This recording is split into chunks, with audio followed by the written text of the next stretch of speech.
So you want $5 a mile. All right. So this guy popped up, McClown, something or other. They have started sharing this in people's comment sections. The American Freight and Fair Transportation Reform Act. Here's the highlights. This is hilarious. The president is urged to immediately enact the provisions of this act and establish the Federal Infrastructure Regulation and Enforcement Agency, FIRE, via executive order to address this crisis with the urgency and authority required. So then they define what a broker and a carrier is. And here it is. Section 3, mandatory rate minimums and compensation. Minimum line haul rate. All freight hauled in the United States shall be subject to a minimum line haul rate of no less than $5 per mile. This rate shall be the hard floor on all line haul rates with the intent of protecting carriers from predatory underbidding and ensuring fair compensation.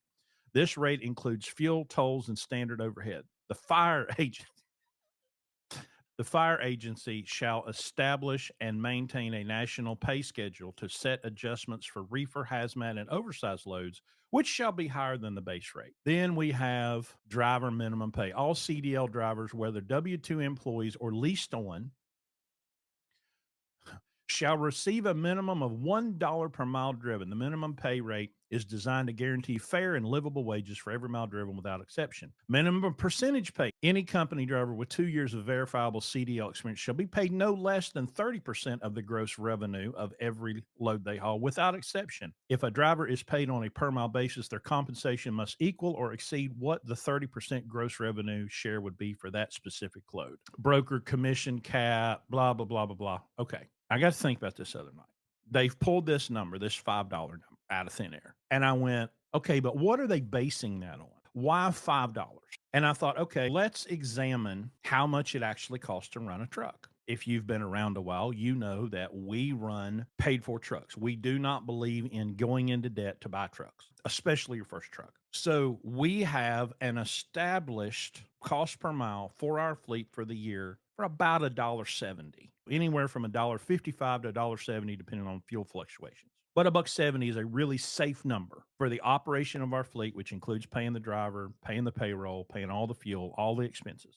And I went, okay, what if I used my own numbers for the operation of our trucks at Landstar and I added a $4,000 truck payment and I also adjusted the physical damage insurance, which is based on value, and I adjusted that up, which adds about $5,000, give or take, to the operation of the truck per month. And then I went, okay, let's just do that. So let's have a look, shall we? Using Landstar numbers, right? Here they are. This is a live spreadsheet, and I can make adjustments if I need to. We have the Landstar Communication Network, $369 a week, $191 a year. Pre-pass, bobtail insurance, workers' comp, none of that would change based on the value of the truck. The physical damage, ours runs about $100 a month. If you had a brand new truck valued at $130,000, it'd be $480 a month. Then there's your $4,000 a month truck payment. ELD airtime, ad valorem mileage, taxes. These are estimates based on taking what we pay for a fleet and dividing it down. About $75 a month in those taxes, probably $100 to $150 in IFTA. Base plates doesn't change, permits doesn't change, com data fees per week, transflow fees. Okay, we say, all right, we're going to pay the driver $100,000. Now they want $1 a mile. I figured 2,500 miles a week, running 48 weeks would be 120,000 miles. So let's change this to 120,000. That makes our payroll cost of 15% go to 18,000. All right. I figured $1,800 a week for fuel. That's a little high. We're probably at $1,600 a week for fuel, about $350 a month for tolls. And then I figured this maintenance at 12 cents for a new truck. I got the 255. There's nothing else that I can add to this. And I got the 255 a mile, including paying the driver 120,000, which would be $1 a mile. I know that our cost is about $1.70, and throwing in everything that I can think of, I get to 255.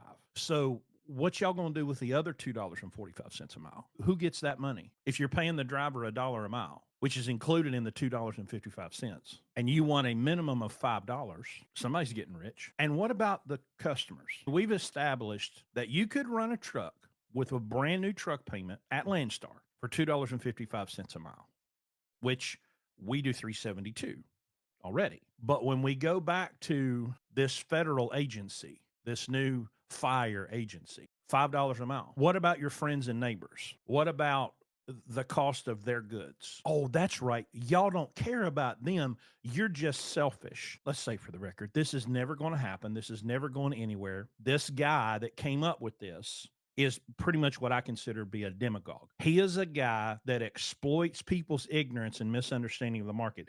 By the way, he's a company driver. He's never owned a truck. He's never run a business. He's never had a payroll. He's a company driver, employee that is gaslighting people to try to get them to support him, to buy his t-shirts, make him famous and make him money, making you promises that he cannot or will not keep. This makes no sense. It's absolute rubbish. It's based on nothing, and it's never going anywhere.